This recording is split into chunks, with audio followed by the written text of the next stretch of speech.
Sean bienvenidos al curso Ventilación Mecánica para no intensivistas, desarrollado por el Instituto Nacional de Salud en colaboración con especialistas en el área.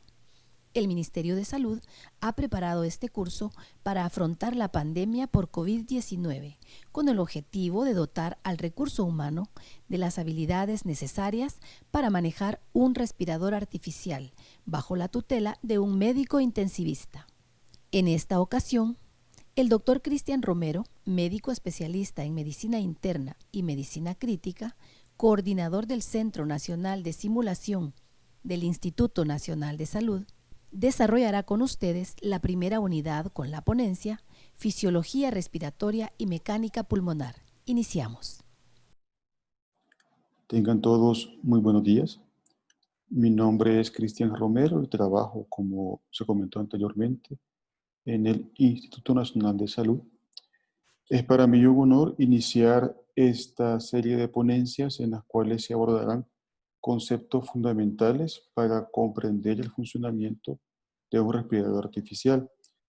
Estas primeras dos ponencias están orientadas a ver la fisiología respiratoria y la evaluación inicial de la insuficiencia respiratoria aguda. El tema a tratar será el mecanismo de intercambio de gases, las modificaciones que ocurren en la respiración normal y con una respirador artificial, y la evaluación de la falla respiratoria aguda. El objetivo será conocer la fisiología respiratoria normal y asociada a la ventilación mecánica y evaluar la falla respiratoria aguda. El responsable es mi persona y tenemos destinado para esto 2 horas. Para comenzar a hablar de fisiología, es importante recalcar que las funciones del aparato respiratorio no solo se limitan al intercambio de gases. Si bien es cierto, el intercambio de gases es la principal función que nos permite estar vivos, también hay otras que le acompañan. Para el caso, el equilibrio ácido-base, la fonación, la defensa inmune y el metabolismo y manejo de sustancias bioactivas. El intercambio de gases, que será el objetivo principal de estas ponencias, ocurre desde el ambiente exterior hasta los tejidos que metabolizan oxígeno. Para el caso del ambiente exterior, que tiene un alto contenido de oxígeno y un bajo contenido de CO2, el aire es puesto en contacto con la sangre mediante el aparato respiratorio, que comprende de la nariz hasta los alveolos. Entra este aire hasta los alveolos y en este lugar es puesto en un contacto directo con, bueno, casi directo, solo separado por una membrana que se llama la membrana alveolar, con la sangre que viene del ventrículo derecho a través de la arteria pulmonar. Esta sangre tiene un bajo contenido de oxígeno y un alto contenido de CO2. Este CO2 es vertido a los alveolos y en este trayecto la hemoglobina que contiene esta sangre es cargada de oxígeno. Entonces el CO2 sale y el oxígeno entra a la circulación. Cuando sale acá por las venas pulmonares, estas ya vienen con un alto contenido de oxígeno y un bajo contenido de CO2. Llegan a la aurícula izquierda, luego pasan al ventrículo izquierdo y luego son bombeadas por la arteria aorta a toda la economía sistémica. Al llegar a los capilares pulmonares de los tejidos metabólicamente activos, el oxígeno es descargado a los tejidos y estos tejidos en su metabolismo, el oxígeno sirve como sector final de toda la respiración, formando CO2 y agua. Este CO2 entra a las venas, a los capilares venosos, y luego se recogen para llegar nuevamente a la aurícula derecha mediante las dos venas cavas, superior e inferior, luego al ventrículo derecho, y luego en un ciclo que permanece patente mientras tengamos vida. Este es, en grosso modo, el esquema de la circulación. Quiero recalcar que los conceptos vertidos acá van a ser bastante básicos. Voy a intentar abordar las fórmulas más importantes y voy a obviar muchas fórmulas, una cantidad de fórmulas, porque el objetivo de esta ponencia es dar los conceptos básicos que permite comprender el funcionamiento de la máquina. El otro punto importante en el cual interactúa el aparato respiratorio es el equilibrio ácido-base. ¿Y cómo lo hace? Tenemos esta ecuación en la cual el bicarbonato se une con un hidrogenión y forma ácido carbónico. El ácido carbónico se desdobla en una reacción catabolizada por una enzima llamada anilasa carbónica en CO2 y en agua. Este CO2 es el que puede el cuerpo expeler mediante la respiración. Pero, ¿cómo participa el sistema respiratorio en este equilibrio? Para comprender esto tenemos que remontarnos unos cuantos siglos atrás a una ley propuesta por un perfumero francés, la ley del equilibrio dinámico. Este perfumero de apellido Le Chatelier propuso que en un sistema que está en equilibrio, en el cual la concentración de cada sustancia, la presión, la temperatura y el volumen son constantes, la cantidad de sustancia que se está desdoblando hacia A y B y la cantidad de A y B que se está uniendo para formar a B, como ven estas flechas, permanece en un equilibrio constante o un equilibrio dinámico. ¿Sí? Entonces, si yo altero cualquiera de estas cuatro variables, el sistema va a alterarse para poder compensar esa variable que se ha desequilibrado. Para el caso, la más importante, la concentración. Si yo altero la concentración, por ejemplo, del soluto A, y el soluto A aumenta en la solución de una forma exógena al sistema, el sistema va a intentar vencer ese aumento. Y la forma en cómo lo va a hacer será volcando la reacción hacia la derecha. Ustedes ven que las flechas acá están iguales, acá se está volcando a la derecha, de forma tal que el efecto neto primario es que más sustancia se está convirtiendo en AB. Entonces, ¿cuál va a ser el efecto secundario de esto? Si yo tengo AB añadido a la solución, perdón, A añadido a la solución, esta A se va a unir con el soluto B y va a formar más AB. De forma secundaria, B va a disminuir porque se va a estar uniendo con A y AB va a aumentar como resultado de este cambio de dirección con predominio hacia la derecha en este caso. Ahora bien, si yo disminuyo B, o sea, por algún método logro extraer B de este equilibrio dinámico, ¿qué es lo que va a hacer el sistema? Va a intentar reponer ese B que se ha perdido. Entonces, el primer paso va a ser cambiar el sentido de la reacción para intentar reponer este B. Por lo tanto, la reacción se va a ir más hacia la izquierda. Esto va a hacer que el soluto AB se desdoble con más rapidez para intentar reponer el B, por lo tanto este va a disminuir y al reponer B también repongo A. A va a aumentar. Esto me permite conocer cuáles son las respuestas que ocurren en un sistema en equilibrio dinámico cuando yo altero la concentración de uno de sus componentes. Ahora bien, volviendo a la ecuación que teníamos previamente. Acá tenemos que el bicarbonato se une con el hidrogenio formando ácido carbónico y estos se unen formando CO2 y agua. Esto forma un equilibrio dinámico y el sistema respiratorio es capaz de intervenir en el equilibrio ácido-base removiendo o reteniendo CO2. Por ejemplo, si alguien tiene una enfermedad que le impide respirar adecuadamente y retiene CO2 en su sistema, este CO2, ¿qué es lo que va a hacer? Este CO2 va a volcar las reacciones para formar más bicarbonato y además hidrogeniones. Entonces, si yo retengo CO2, yo estoy añadiendo hidrogeniones a la solución y este es el ejemplo clásico de una acidosis respiratoria, en la cual el CO2 retenido se convierte en ácidos. ¿Sí? Ahora, lo contrario es cierto. Si yo comienzo a hiperventilar y a barrer CO2, digamos la mitad de lo normal, ¿qué es lo que va a hacer el cuerpo?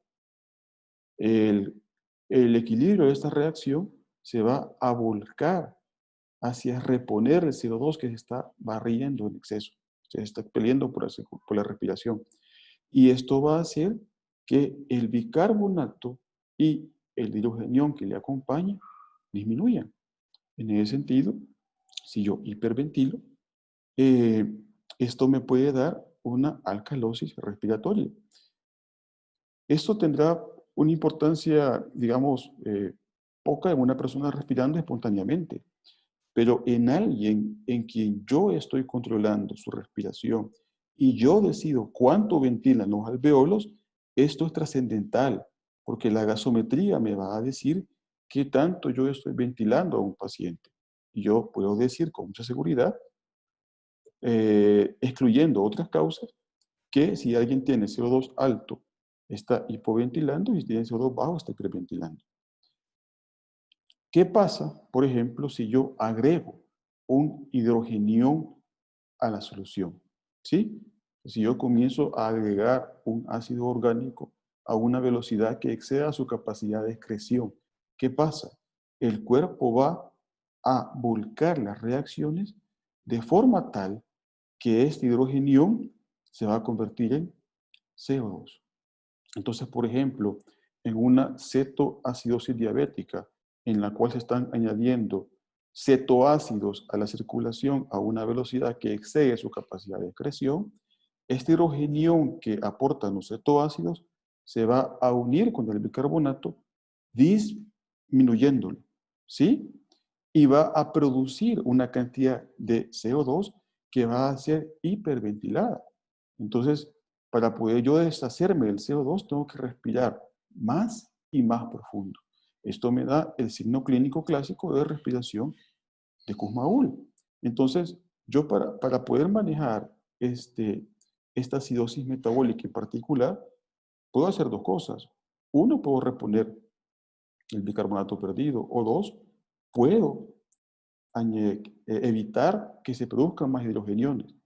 Ojo, por ejemplo, si yo repongo bicarbonato, yo voy a estar reponiendo con cada frasco de bicarbonato 200 milímetros de mercurio de CO2. Si yo le pongo bicarbonato a alguien que no es capaz de hiperventilar por sí mismo, yo voy a estar añadiendo CO2 y, por ejemplo, en el caso de los niños, si yo añado bicarbonato a una cetoacidosis, este se convierte en CO2 y el CO2 que ellos no son capaces de expeler con tanta rapidez, atraviesa la barrera hematoencefálica, se dobla nuevamente este CO2 en hidrogeniones y produce una acidosis paradójica del cerebro que da edema cerebral y puede producir hasta la muerte. Entonces, el manejo con bicarbonato en una acidosis metabólica debe ser juiciosamente valorado.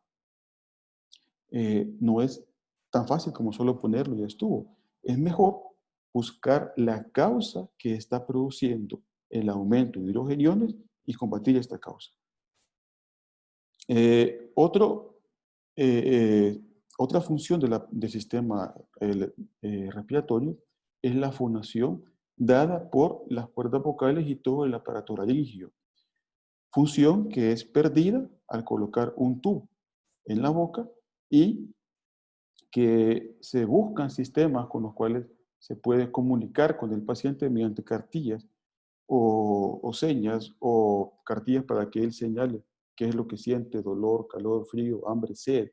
Porque imagínense ustedes estar cansados, después despertar en un lugar que no conocen, en un ambiente frío, con poca o baja luz y con un tubo introducido en la boca que genera dolor y angustia. Ustedes van a querer comunicarse y esta función está perdida, y es nuestro deber controlar la ansiedad producida en ese paciente e idear un mecanismo para poder comunicarnos con él. Otra función es la defensa inmune, y esta está dada primero por barreras físicas y también por barreras biológicas.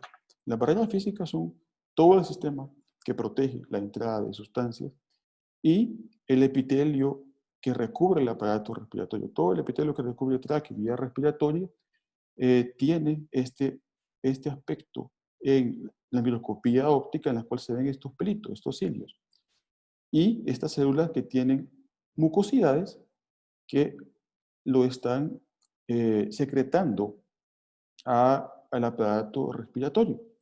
De forma tal que si llega una partícula de polvo rodando acá, queda atrapada en el moco y estos cilios, con un movimiento de barrido, van movilizando esta partícula de forma tal que después es expectorada. Este es como un mecanismo físico. Además, los procesos turbinados logran filtrar el aire atrapando dentro de sí las partículas más grandes de polvo y algunas bacterias. También logran humidificarlo y calentarlo, de forma tal que si acá el aire está a 2 grados centígrados, por ejemplo, puede, al ser inspirado y atravesar todo el aparato nasal, llegar acá con una temperatura de 25 grados centígrados y una humedad relativa del 95%. Esto hace que la vía respiratoria sea expuesta a un ambiente casi controlado de temperatura y de humedad.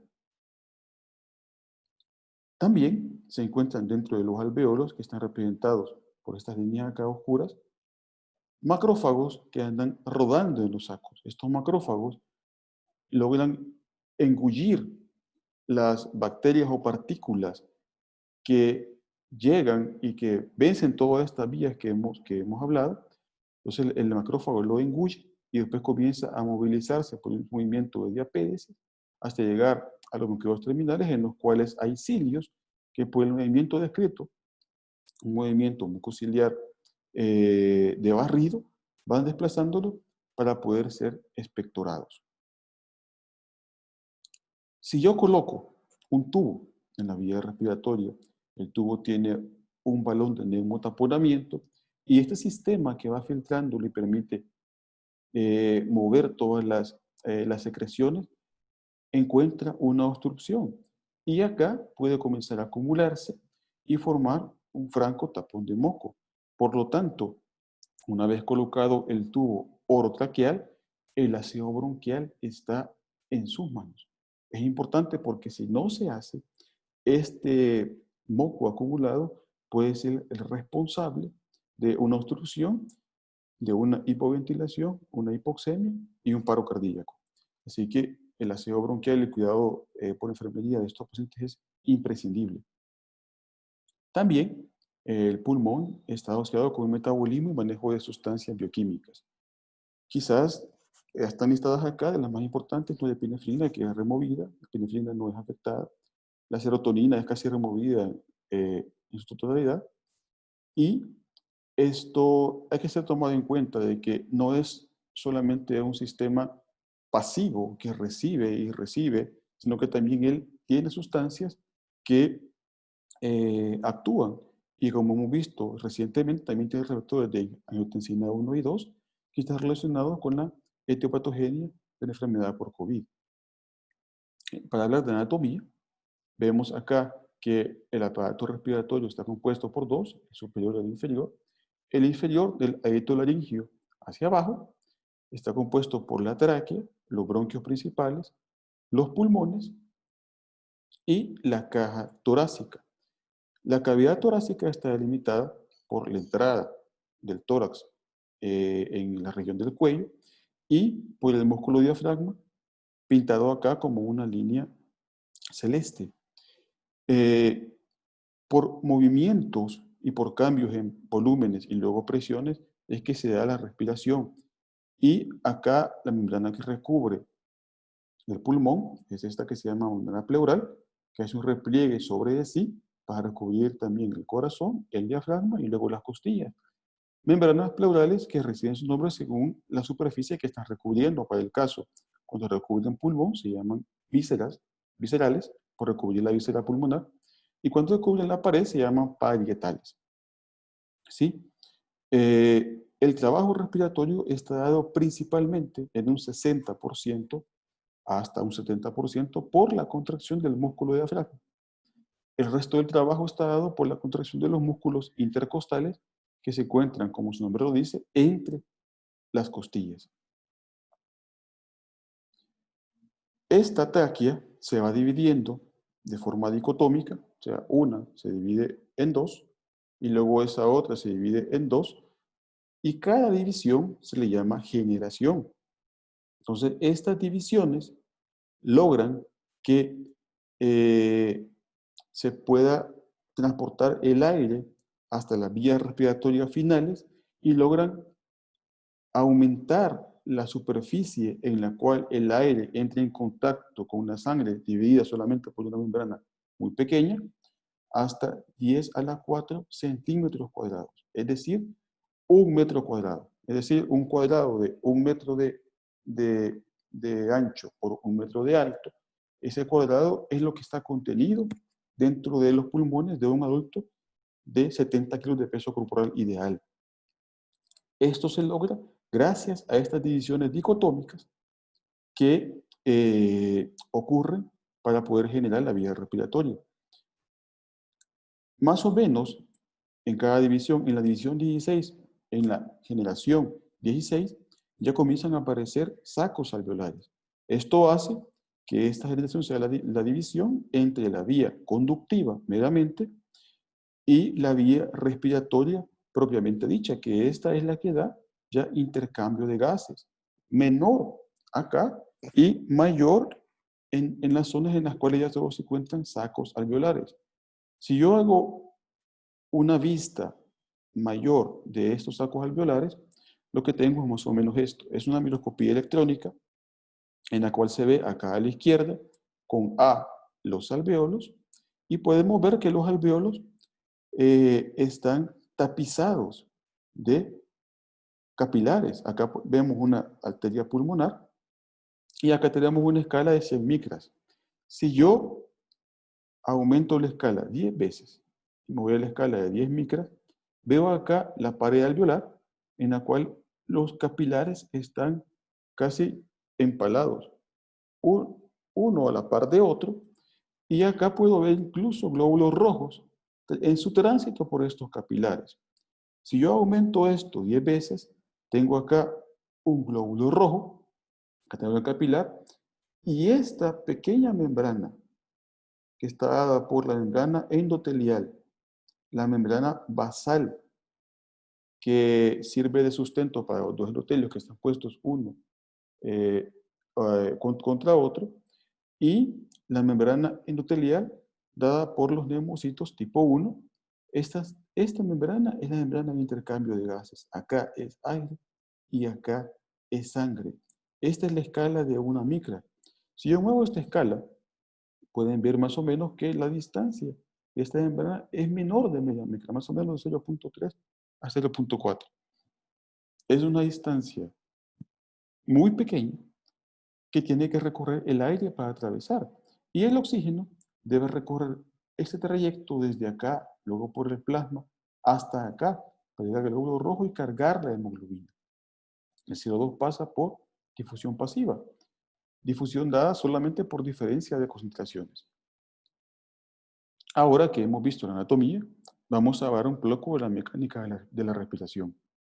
Como les comentaba, los conceptos que se verterán acá serán básicos, la menor cantidad de fórmulas posibles, solo las necesarias para comprender la mecánica y para analizar la falla respiratoria. No voy a entrar en gran detalle en estas fórmulas.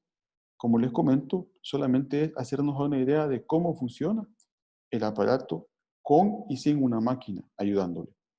Para esto vamos a ver dos fórmulas, la ley de Boyle y la fórmula de flujo de cualquier fluido. La ley de Boyle dice que si yo multiplico la presión y el volumen inicial de un sistema que está cerrado y no comunicado con el exterior, debe ser igual a la presión y el volumen de ese mismo sistema cuando ésta sea modificada. Es decir, si yo tengo una presión y un volumen inicial, digamos 2, 2 por 2, 4, ¿sí? Este número debe ser constante si el sistema es cerrado. Para el caso, si yo aumento el volumen de 2 a 4, entonces, si el sistema es cerrado, yo puedo predecir cuál va a ser la presión. La presión va a ser un número tal que multiplicado por el nuevo volumen me dé la constante que previamente he obtenido. Entonces, ¿qué número multiplicado por 4 me da 4? 1. Si yo tengo 1 por 4, 4. Es decir que si el volumen aumenta al doble, la presión baja a la mitad en un sistema cerrado. Lo contrario es cierto. Si yo aumento la presión a 8 en un sistema cerrado, ¿sí? Yo puedo saber cuál va a ser el nuevo volumen sabiendo que el producto de estos dos números, o sea, multiplicar este por este número, me va a dar 4. Entonces, ¿qué número multiplicado por 8 me da 4? 0.5 o un medio. 8 por 0.5, 4. Entonces, si yo aumento la presión 4 veces, el volumen disminuye 4 veces. Y esto en un sistema cerrado, ¿sí? Y esto es buena parte de lo que gobierna eh, la mecánica de la respiración. Quizás el mecanismo que tenemos constantemente presente en los hospitales es el mecanismo de una jeringa. Si yo tengo, por ejemplo, una jeringa con la aguja cerrada, o sea, acá está cerrado, esta es la jeringa, este es el émbolo, yo tengo un volumen inicial de 2 ml y una presión inicial de 760 milímetros de mercurio. Si yo multiplico 2 por 760, me da 1520. Ahora bien, esta, se dicho de paso, es la presión atmosférica, que es la presión que ejerce toda la columna de aire hasta el espacio. El aire contenido en la atmósfera, la presión que hace ese aire es esta presión que expresamos acá, que es la presión equivalente al peso que hace una columna de mercurio de 76 centímetros. Entonces, si yo tengo acá este volumen y esta presión, ¿qué pasa si yo cambio el volumen y lo aumento de 2 a 4, alando el émbolo y cerrando la aguja? El volumen va a aumentar a 4 y la presión va a disminuir a un número tal que al multiplicarlo por 4 me dé 1520. Ese número es 380, es decir, la mitad.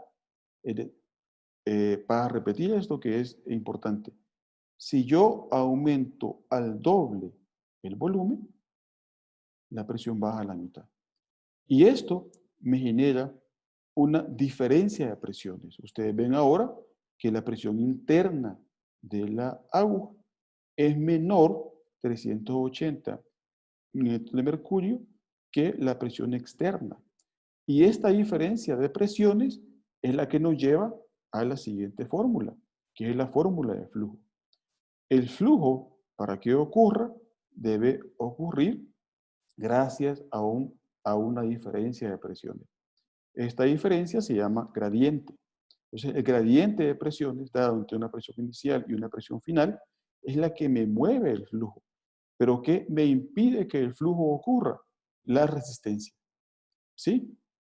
Entonces, el flujo va a ser directamente proporcional a esta diferencia de presiones. Es decir, al haber mayor presión, va a haber mayor flujo.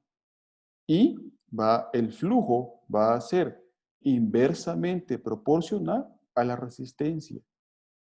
Dicho de otra forma, cuando la resistencia aumenta, el flujo disminuye. Y tiene lógica. Pero veámoslo esto gráficamente. Si yo tengo una sección tubular rígida e incompresible, entonces, y yo establezco una diferencia de presiones entre un extremo y el otro. El flujo va a ocurrir de la presión mayor a la menor gracias a ese gradiente. Y el flujo se expresa como Q.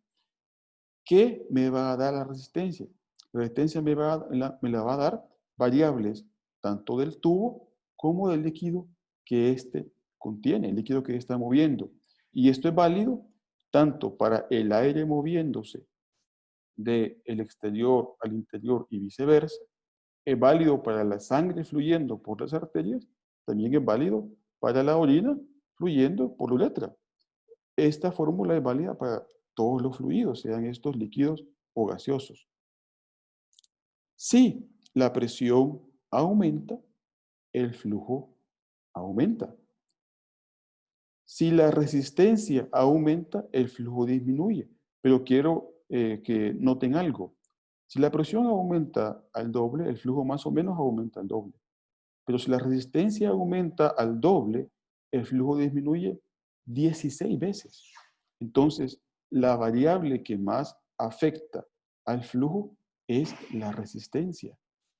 Si yo tengo esta sección cónica, esta sección tubular, que es acá un círculo, el punto de acá a la periferia se llama radio.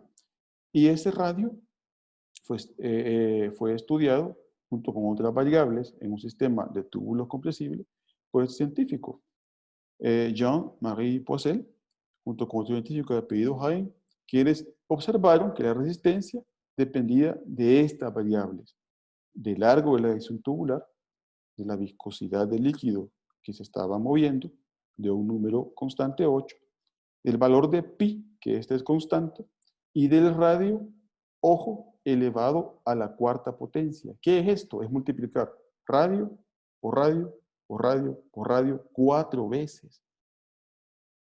Visto en números, en símbolos, perdón, la resistencia depende de 8 por eta, que es letra griega que representa la viscosidad, L, que representa el largo, pi, que es representado por la letra griega pi, y R, que representa el radio a la cuarta potencia. Ahora bien, si yo tengo la fórmula de flujo, vimos que el flujo es directamente proporcional al cambio de presiones e inversamente proporcional a la resistencia. Y yo tengo que dar resistencia, es esto, son estos números. ¿Qué hago para mezclar esta fórmula en esta? Pues lo que se hace es quitar la resistencia y lo que está dividiendo pasa a multiplicar, lo que está multiplicando pasa a dividir. Entonces nos queda esta nueva fórmula en la cual ustedes ven que el flujo depende de la diferencia de presiones, el gradiente de presiones o el delta. P, delta es cambio de presiones, por pi, por radio, por eta y por L. Vemos que estos datos permanecen constantes. ¿Cuáles son los que están cambiando? Lo que están cambiando es la presión y el radio a la cuarta potencia. ¿Cuál es la importancia de esto? La importancia es que si el radio aumenta al doble, o bien estos números, si todo lo demás está constante y el radio aumenta al doble, el flujo puede aumentar 16 veces, es decir, 2 por 2, 4 por 2, 8 por 2, 16. 16 veces. Lo contrario es cierto. Si el radio baja a la mitad, el flujo puede bajar 16 veces, casi un 6% del flujo inicial. Es decir, que si yo tuviera un flujo acá de 1 en un sistema ideal, este flujo puede aumentar a 16 litros por minuto al modificar el radio al doble. Y este flujo puede disminuir a 62 ml por minuto al bajar el radio a la mitad. ¿Cuál es la importancia de esto? La importancia de esto es que pequeños cambios en el radio dan grandes cambios en el flujo. Entonces, una disminución del radio de un 16% da a una disminución del flujo a la mitad. Y un aumento del radio de un 16% da un aumento de flujo al doble. Y esto es especialmente cierto acá en la vía respiratoria. Entonces, las vías que son capaces de modificar su radio por mecanismos intrínsecos y extrínsecos, como lo veremos después, son las vías que modifican su resistencia. Y esta resistencia modifica el flujo grandemente con pequeños cambios. Como hemos visto que depende de la cuarta potencia de esta. Entonces, cuando yo coloco un medicamento para broncodilatar o para disminuir la inflamación, para el caso de una crisis asmática o una crisis de EPOC, pequeños cambios en el radio de los bronquiolos son los que me hacen grandes cambios en el flujo y salir alguien de su crisis asmática. Obvio, otras fórmulas, para el caso de la fórmula de flujo turbulento y flujo laminar, pero quiero que les quede esta idea en la cabeza, que la resistencia depende grandemente del radio de la sección que está transportando este fluido. Entonces, ¿cómo funciona el pulmón? El pulmón, analizamos todo como uno, vemos acá que al final de la expiración tenemos la pared torácica y un solo alvéolo representando todo el pulmón. Tenemos la presión en la atmósfera que es 760, pero como es la misma acá, podemos decir que es cero. Si es cero y acá está equilibrada con el alvéolo, acá es cero, no hay diferencia de presiones, no hay flujo, porque como dijimos previamente, para que exista flujo debe haber diferencia de presiones. Ese es el principal motor. Estando acá en reposo, la pared torácica tiende a abrirse, a extenderse y a aumentar su volumen. Y los pulmones tienden a colapsarse por todas las filas elásticas que componen las paredes de su arquitectura. Esto hace que tanto pulmón como pared torácica, estando unidas por las dos pleuras, visceral y parietal, estén luchando por separarse y generando una presión negativa en el espacio entre ellas, que se llama espacio pleural. La presión negativa es la que mantiene los pulmones alados hacia sí y distendidos. Si algo entrara acá, por ejemplo, un arma blanca, y rompiera y comunicara el exterior con la cavidad pleural, este pulmón, por sus mismas fibras elásticas, tendería a colapsarse y el aire se acumularía en la cavidad pleural. Este equilibrio que ocurre al final de la expiración, en el cual las presiones están equilibradas, permite que no haya flujo en este momento. Esto es al final de la expiración. ¿Qué pasa cuando yo inspiro? Cuando yo inspiro, los músculos que están entre las costillas y el músculo de diafragma se contraen. Esto hace que el volumen torácico aumente. Al aumentar el volumen torácico, ley de Boyle, como lo hemos visto, disminuye la presión interna del alveolo. Entonces, el músculo se contrae, el diafragma se contrae, aumenta el volumen torácico y por ley de Boyle disminuye el volumen interno y al disminuir el volumen interno, aumenta el volumen interno, perdón, al aumentar el volumen interno, como vimos por ley de Boyle, la presión interna disminuye, proporcional a cuánto haya aumentado. No hacen falta grandes cambios en una respiración tranquila para generar movimiento. Cuando comienza a existir mera diferencia, comienza a haber flujo. Pero si yo cerrara la nariz y luego inspiro, esta presión interna va a aumentar y al abrir la nariz el aire entra gracias a un gradiente de presión establecido entre la atmósfera y el alveolo. El aire entra gracias a ese gradiente de presión y lo que impide que se mueva es la resistencia de la vía aérea dada por el diámetro del calibre de los bronquiolos respiratorios que son capaces de modificar su diámetro. Entonces, otra cosa importante es la interdependencia alveolar. Los alvéolos no son traccionados todos a la vez, sino que es traccionada la pleura. La pared torácica succiona la pleura que está justo pegada así. O sea, al succionar la pleura, esta interdependencia permite que al succionar este alveolo, las fibras elásticas que están embebidas en toda la arquitectura pulmonar vayan alando los alvéolos más profundos y distendiéndolos.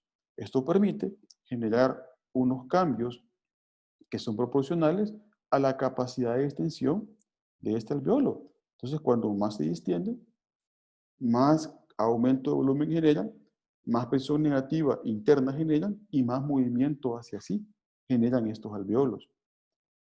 Esto es con presión negativa, es decir, la presión negativa es la que genera el aumento de la cavidad torácica dada por el trabajo de los músculos respiratorios que la están rodeando.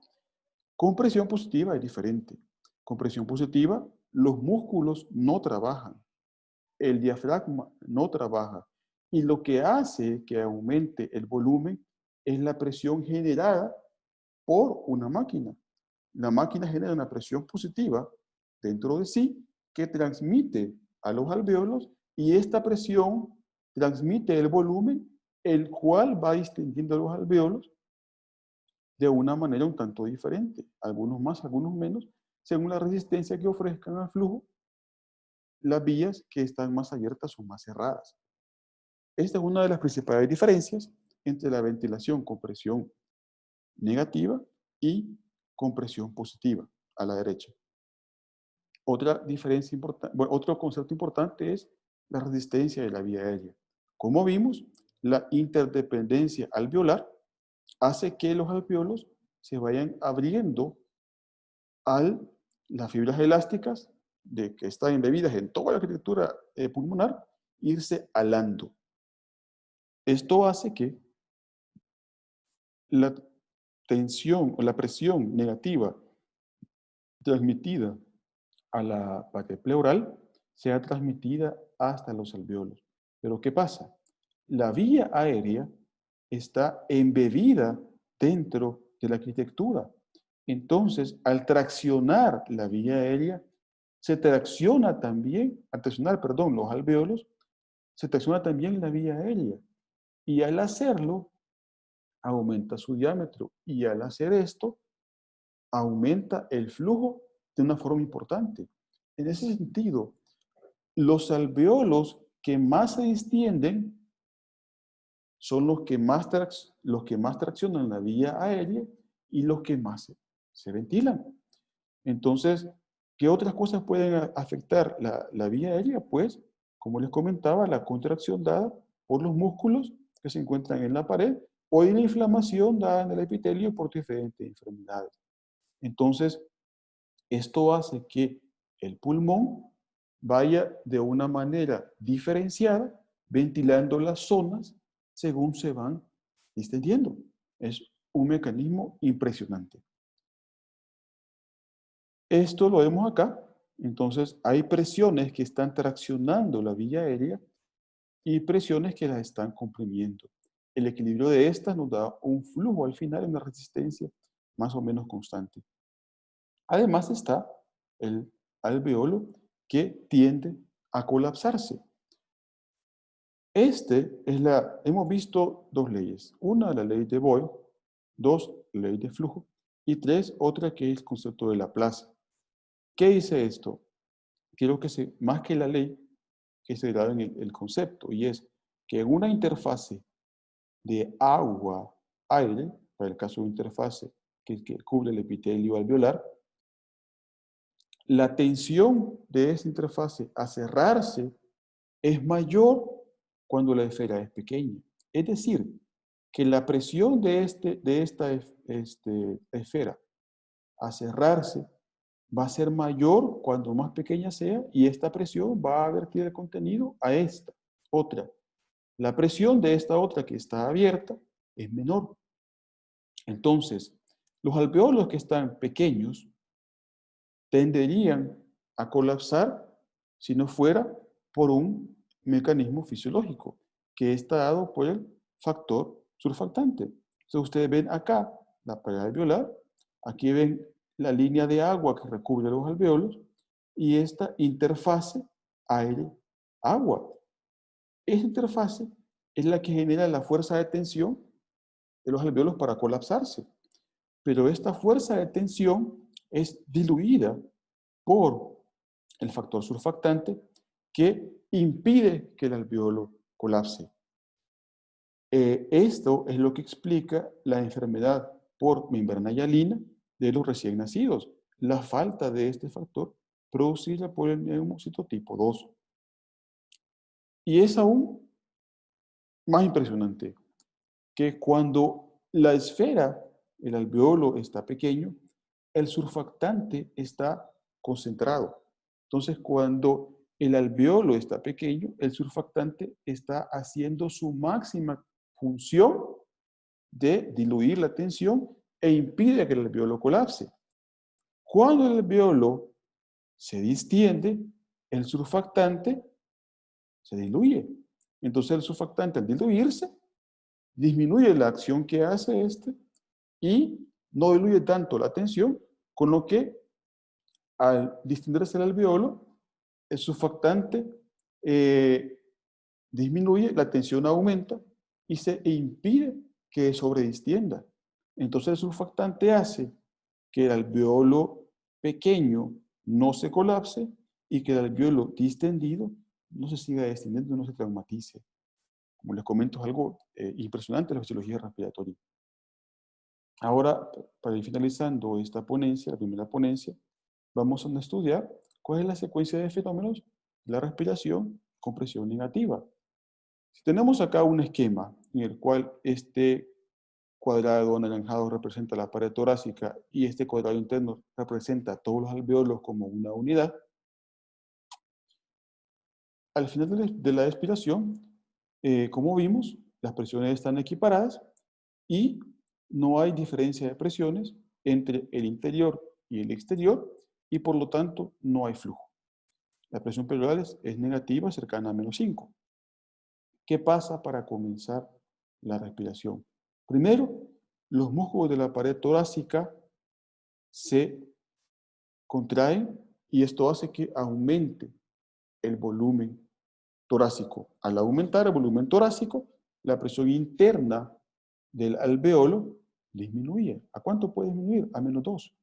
Entonces esto hace este -2 hace una diferencia de presiones en la cual la presión externa o atmosférica es mayor que la presión alveolar. Esta diferencia de presiones es el motor del flujo. Al haberse distendido, la presión pleural puede caer incluso hasta -10. Y cuando esta diferencia de presiones ocurre, el flujo ocurre. En una respiración tranquila, en un varón de 1,70 de altura y 70 kilos de peso corporal ideal, este volumen es más o menos 500 ml. Estos ml se desplazan de la vía respiratoria, del exterior por la vía respiratoria hasta los alveolos y comienzan a rellenar el espacio, los espacios alveolares hasta que la presión se equipara. Cuando la presión se equipara, el flujo se detiene. Y la presión pleural sigue siendo de -10. Cuando la expiración inicia, la salida de aire inicia, los músculos simplemente se relajan y la tensión generada, atracción generada por el pulmón, hace que la cavidad torácica disminuya. El pulmón disminuye su volumen, traccionando la pared torácica, y al disminuir el volumen, ley de Boyle, aumenta la presión interna. ¿Hasta cuánto? Si acá aumenta a -2, acá aumenta a +2. Y la presión pleural, que está de -10, nuevamente llega a su valor de reposo de -5. Esta diferencia de presiones, este delta P, es el motor que me va a mover el aire ahora desde adentro hacia afuera. de los 500 ml que entraron acá, acá salen, y luego salen hasta que las presiones se equiparan y el flujo cesa. Esto no ocurre tan así. O sea, no ocurre que la presión es cero y después llega a -2, sino que cuando una mínima diferencia de presión se establece, punto 1, punto 1, punto 2, el flujo comienza a aparecer, de forma tal que cuando yo voy distendiendo el tórax, el flujo ya está ocurriendo gracias a esa mínima diferencia y no llega a ser de -2. Entonces, o tan grande como eso. La capacidad del pulmón de poder hacer esto, de poder movilizar, depende principalmente de la fuerza dada por los músculos de la respiración, que como dijimos anteriormente, principalmente es el diafragma en un 60% y los músculos intercostales en el restante. Esto es la presión negativa que genera ventilación. Esta es ventilación con presión negativa. Ahora, ¿cuál es la secuencia de fenómenos? Se me olvidaba, ley de Boyle, importante para el cambio de flujos, y la ecuación de flujo para ver el movimiento de líquido. ¿Cuál es la secuencia de fenómenos de la respiración? Con presión positiva. Comenzamos igual, la pared torácica, el alveolo como una unidad, y en este caso, para establecer una diferencia de presiones, que en el caso de la presión negativa presión positiva son mayores, la presión está dada no por el cambio de volumen del tórax, sino por una máquina conectada por un sistema de tubos corrugados y luego un tubo orotraqueal a la tráquea. Este respirador es el que genera el cambio de presión dentro de sí. Y este cambio de presión es el que me da el +10, que es la fuerza motriz para que el flujo ocurra. Acá, entonces, tenemos un cambio de presión y la presión pleural sigue siendo de -5. Acá los músculos no han trabajado. Este cambio de presión de la máquina va a mover este volumen de 500 ml y va a distender el pulmón y junto con el pulmón va a distender el tórax. Entonces, si la presión pleural era negativa cuando los músculos se contraían, aumentaban el volumen, la presión pleural en la base puede incluso llegar a ser positiva al final de la inspiración, cuando todo el flujo se ha introducido a los alveolos y la depresión ya no hay diferencias de presiones y están equilibradas. ¿Qué ocurre después? Pues la máquina deja de funcionar. Otro concepto importante mencionar acá. Si yo divido el volumen que he movilizado y la presión que necesité para moverlo, me da una variable o un dato, perdón, que se llama compliance o complianza o distensibilidad. Entonces la compliance es la división del volumen tidal y la presión que utilicé para moverlo. Ojo, si yo tengo presión positiva al final de la expiración, PIP, programada, esa presión no se toma en cuenta porque es constante. Entonces se toma la presión que está arriba de la PIP. Si yo tengo, por ejemplo, una PIP de 4 y una presión soporte de 10, la presión total va a ser 14. 4 más 10.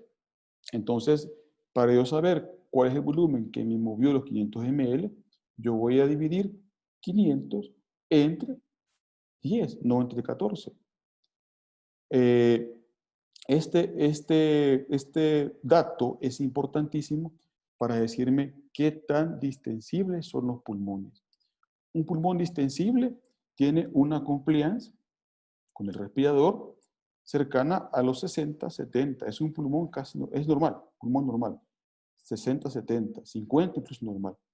Cuando el pulmón es más rígido, yo voy necesitando más presiones para mover la misma cantidad de volumen. Y las compliance pueden comenzar a bajar 40, 30, 25, 20, 15 de compliance en estrés severos. Por lo tanto, calcular la compliance en respiración mecánica me va a servir para saber cómo se está comportando ese pulmón. ¿Sí? Si ustedes hacen el ejercicio de dividir 500 ml entre la presión necesaria para mover ese volumen en respiración con presión negativa, van a ver que 500 entre 2 es 250.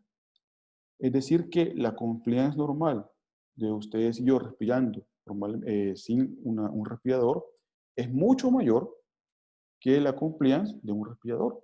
Entonces, el trabajo dado por los pulmones es más efectivo con presión negativa que con presión positiva por esta compliance. En la expiración, y al igual que en la respiración normal en una persona sin respirador, la máquina lo que hace nada más es dejar de mantener esa presión positiva.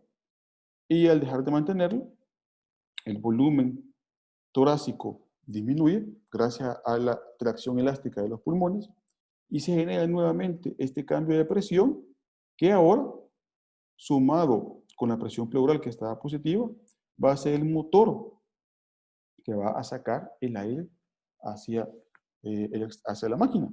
Entonces el aire sale hacia la máquina sensa tanto el aire que entra como el aire que sale y deja de salir hasta que las presiones se equilibran. Es importante mencionar que conceptos importantes. Uno, la respiración es más eficiente con presión negativa, que es respirando espontáneamente, que con presión positiva, que es respirando con una máquina. Buena parte del aumento de presión está dado porque la máquina ahora trabaja por los músculos y que los pulmones no están exentos, no están libres de ejercer presiones en otros lados. O sea, esta presión dada por los pulmones distendiéndose acá por la máquina se transmite tanto a la pared torácica como al corazón, como a la vasculatura que está incluso inmersa en los alveolos. Entonces hay cantidad de variables a tomar en cuenta y no es tan fácil como esto, ¿verdad? Pero sí saber que ese es el principio que gobierna la respiración con presión positiva. Este es el fin de la primera charla. Continuamos con la segunda charla en la siguiente ponencia.